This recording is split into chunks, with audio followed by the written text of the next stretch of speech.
지금 듣고 계신 여러분, 이런 상황을 한번 상상해 보시죠.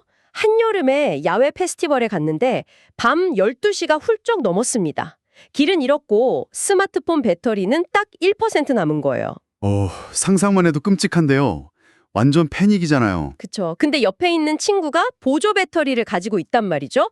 근데 그 친구 폰도 배터리가 한 5%밖에 안 남은 상황입니다. 그래서 다급하게 야, 나 폰 꺼지면 우리 엇갈려서 집에 못 가. 배터리 좀 빌려줘. 이렇게 부탁을 합니다. 당연히 빌려달라고 매달려야죠, 그 상황이면. 근데 친구가 단호하게 거절하는 겁니다. 내 폰 충전하기에도 부족해. 네가 알아서 충전할 곳을 찾아봐. 이러는 거죠. 자, 이 친구는 피도 눈물도 없는 이기적인 사람일까요? 아니면 둘 다 미아가 되는 최악의 상황을 막기 위해 내린 약간 냉정하지만 필수적인 생존 결단일 수도 있겠죠. 아주 현실적이고 뼈아픈 딜레마네요. 맞아요. 누구나 한 번쯤 겪어봤을 법한 이 준비성과 자원의 한계에 대한 문제인데요. 오늘 우리가 심층 탐구할 자료가 바로 이 딜레마를 정면으로 다루고 있습니다. 수천 년 전의 기록인 그 마태복음 25장에 등장하는 세 가지 이야기 말씀이시죠? 네, 정확합니다. 열처녀, 달란트, 그리고 양과 염소의 비유입니다. 종교적인 텍스트로 익숙하시겠지만 오늘 우리의 미션은 이걸 도덕 교과서로 읽는 게 아닙니다. 그렇죠. 이 오래된 텍스트가 단순히 종교적인 비유를 넘어서 도무지 예측할 수 없는 불확실한 미래를 우리가 어떻게 대비해야 하는가에 대한 놀라운 통찰을 담고 있으니까요. 맞습니다. 자, 이 부분을 파헤쳐보죠. 이 세 가지 텍스트가 사실 개별적인 단편 에피소드가 아니잖아요. 네, 철저하게 계산된 하나의 거대한 서사 구조를 가지고 있습니다. 기다림과 책임이라는 공통된 주제 아래에서 점진적으로 내용이 확장되거든요. 그럼 첫 번째 이야기, 방금 제가 말씀드린 그 보조 배터리 딜레마의 2000년 전 버전이죠. 열처녀의 비유부터 한번 볼까요? 상황이 딱 그 페스티벌 배터리 상황이랑 똑같잖아요. 10명의 처녀가 신랑을 기다리는데 5명은 기름을 넉넉히 준비했고 나머지 5명은 등만 달랑 챙겨온 거죠. 네, 근데 신랑이 예상보다 너무 늦게 오는 바람에 이 10명이 전부 졸다가 잠이 들어버려요. 그러다 한밤중에 신랑이 온다 하는 소리에 모두 깹니다. 문제는 불을 밝혀야 할 시점에 발생하죠. 여분의 기름을 챙기지 않은 5명의 등불이 막 꺼져가기 시작하는 겁니다. 그러니까 기름 없는 사람들이 넉넉한 사람들한테 기름 좀 나눠달라고 막 매달리는데 아까 제 친구처럼 단칼에 거절당해요. 맞아요. 우리 쓰기에도 부족할 것 같으니 차라리 파는 자들에게 가서 사라. 이렇게 매정하게 말하죠. 결국 기름 사러 허둥지둥 뛰어갔다 온 사이에 혼인잔치 문은 굳게 닫혀버리고요. 열어달라고 애원하지만 나는 너희를 모른다. 이런 서늘한 대답으로 끝이 납니다. 굉장히 냉혹한 결말이죠. 근데 여기서 솔직히 의문이 듭니다. 이 슬기로운 처녀들, 아무리 자기 코가 석자라도 좀 너무한 거 아닌가요? 위기에 처한 사람 돕는 게 미덕일 텐데 왜 이들의 매정한 거절이 현명함으로 포장되는 건가요? 표면적으로는 굉장히 차갑고 개인주의적인 태도로 읽히죠. 하지만 여기서 흥미로운 점은 이 텍스트가 심리적으로 깊어지는 지점이 바로 거기라는 겁니다. 아, 기름을 안 나눠준 행동 자체에 무슨 다른 의미가 있나요? 네. 여기서 말하는 기름은 물리적으로 덜어서 줄 수 있는 액체나 화폐가 아니거든요. 경영학이나 심리학에서 말하는 암묵지, 혹은 오랜 시간에 걸쳐 축적된 내면의 회복 탄력성에 가깝습니다. 암묵지요. 그러니까 그 문서나 매뉴얼로 쉽게 전달할 수 없는 몸에 밴 경험 같은 걸 말씀하시는 건가요? 그렇습니다. 예를 들어 코딩 면접 10분 전에 10년차 개발자 친구의 문제 해결 능력을 내 머릿속으로 전송해달라고 할 수는 없잖아요. 아, 완전 이해됐어요. 중요한 시험 10분 전에 내내 놀던 친구가 제 요약 노트 뺏어가는 그런 얄미운 느낌이네요. 맞아요. 갑작스러운 경제적 위기나 개인적인 비극이 닥쳤을 때 평소에 단단하게 다져놓은 타인의 멘탈을 그 중간만 쏙 빌려와서 내 정신을 무장할 수는 없다는 거죠. 그러니까 안 빌려주는 게 아니라 애초에 물리적으로 빌려줄 수 없는 성질의 것이었군요. 네. 누군가의 지혜나 준비성은 막판에 남에게서 빌릴 수 없다는 냉혹하지만 뼈아픈 진리를 짚어내는 겁니다.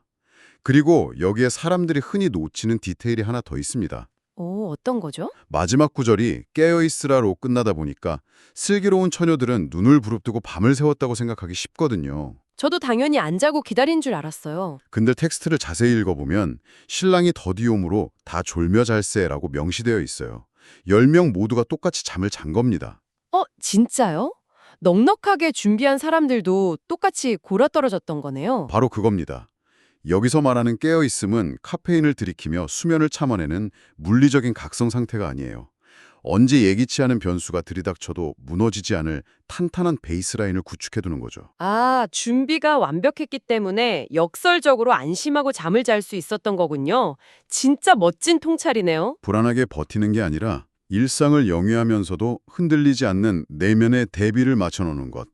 그게 진정한 의미의 깨어있음입니다. 스스로 쌓아 올린 준비성만이 나를 안심하고 잠들게 할 수 있다. 와, 좋습니다. 그런데 여러분, 여기서 논리적으로 다음 단계의 의문이 생기지 않으시나요? 그 결코 빌릴 수 없는 나만의 준비성, 즉 기름을 갖췄다면 이제 뭘 해야 하느냐 이거죠. 맞아요. 그냥 넉넉한 기름통 껴안고 방공호에 숨어서 수도승처럼 가만히 기다리기만 하면 되는 걸까요? 이게 불확실한 미래를 대비한다는 의미일까요? 여기서 바로 두 번째 텍스트인 달란트의 비유가 아주 노골적인 자본의 이야기를 들고 등장합니다. 기다림의 시간 동안 우리가 무엇을 해야 하는가에 대한 도발적인 해답이죠. 이야기는 이렇습니다. 어떤 주인이 외국으로 떠나면서 종들에게 자기 재산을 맡기죠. 각자 능력에 따라 5달란트, 2달란트, 1달란트를 줍니다. 당시 1달란트가 평범한 노동자가 20년 가까이 꼬박 일해야 모을 수 있는 천문학적인 금액이거든요.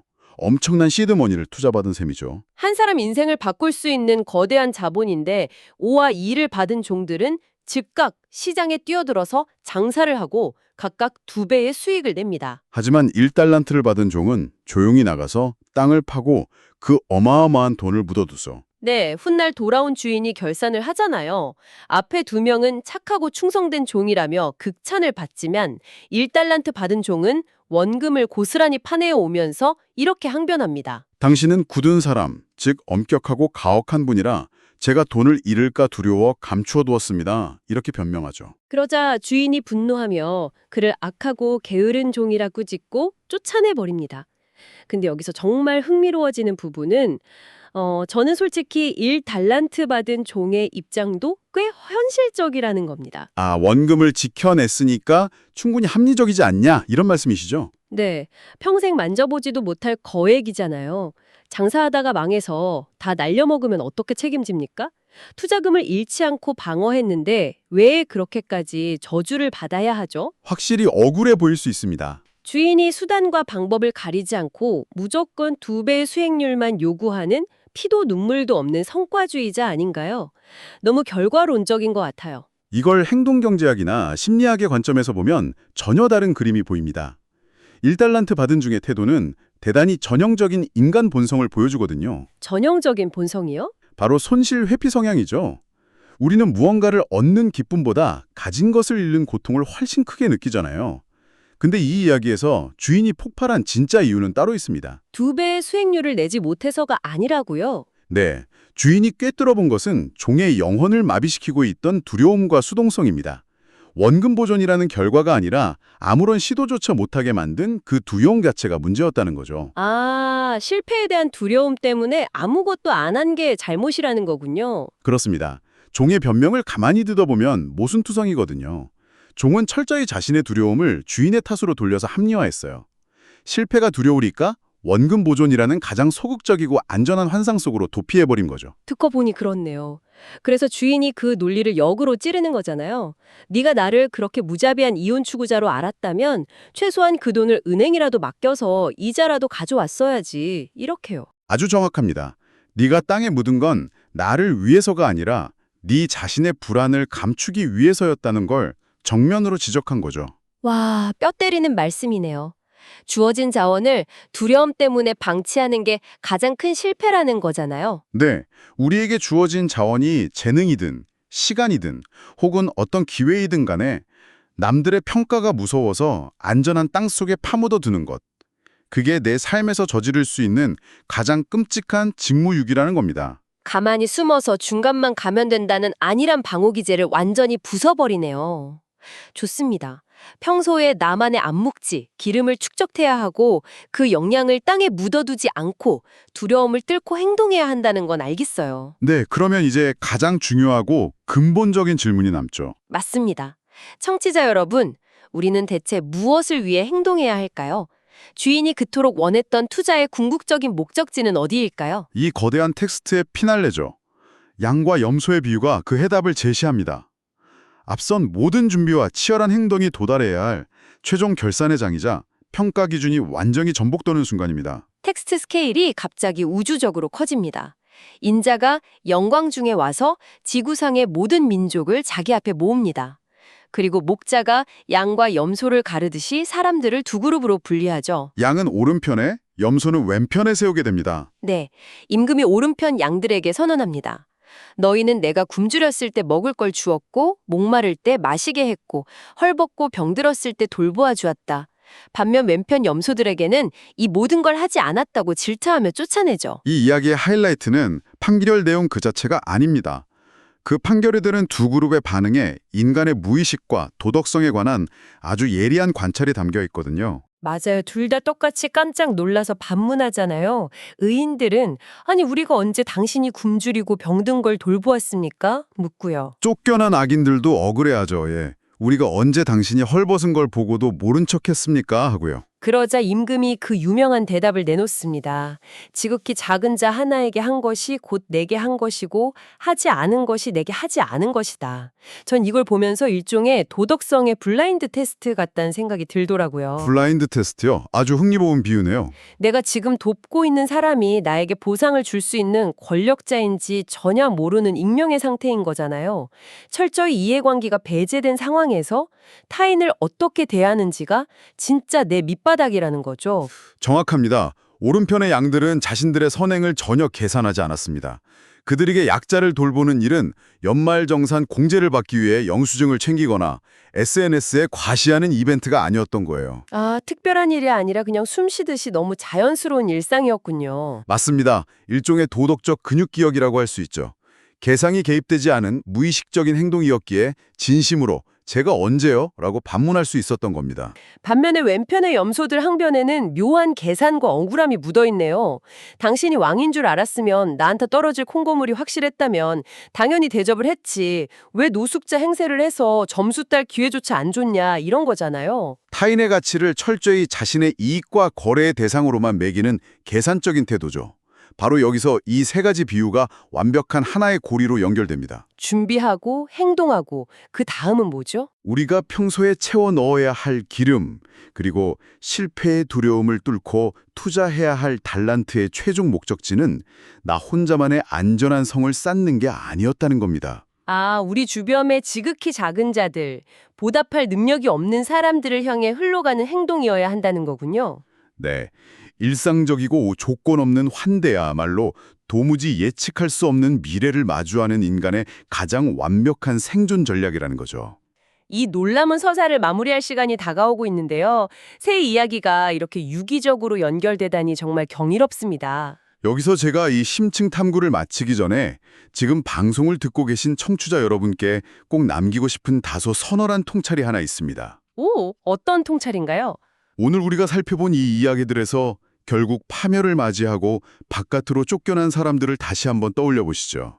이 사람들에게서 발견되는 가장 소름 돋는 공통점이 뭔지 아십니까? 글쎄요, 다들 무언가 큰 잘못을 하긴 했죠. 안 그런가요?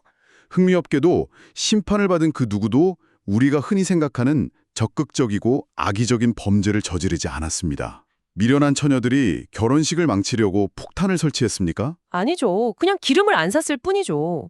1달란트 받은 종이 주인의 돈을 횡령하거나 탕진했나요? 아니죠. 그저 안전하게 물어두었을 뿐입니다.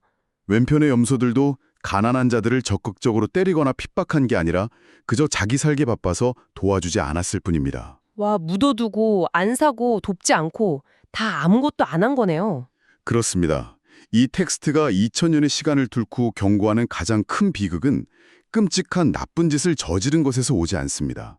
인간의 가장 치명적인 죄악이자 실패는 마땅히 해야 할 것을 아무것도 하지 않은 것에서 비롯된다는 사실입니다. 마땅히 해야 할 것을 아무것도 하지 않은 것. 무작위적인 악행보다 무관심과 수동성이 우리 삶을 가장 무참하게 무너뜨리는 심판의 대상이라는 말씀이 심장을 날카롭게 찌릅니다. 실패가 두려워서 아무것도 하지 않는 마비 상태를 경계해야 한다는 거죠. 청취자 여러분, 오늘 여러분의 삶을 한번 찬찬히 들여다보셨으면 좋겠습니다.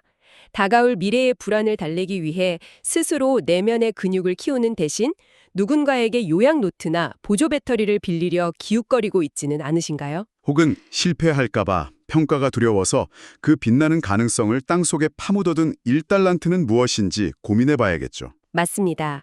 나만의 기름을 단단하게 준비하고 두려움을 깨고 행동하며 그 행동의 결과가 약한 곳을 향해 흘러가는 삶. 이것이 우리가 맞이할 불확실한 내일을 위한 가장 위대한 투려 전략이 아닐까요? 당신이 묻어둔 그 달란트의 흙을 털어내고 오늘부터 다시 일상 속에서 행동하시기를 응원합니다. 네, 오늘 다룬 이 시간들이 여러분의 내일을 준비하는 데 작은 불씨가 되었기를 바랍니다. 저희는 다음 심층 탐구에서 더 새롭고 도발적인 자료와 함께 찾아오겠습니다. 끝까지 함께해 주신 청취자 여러분, 감사합니다.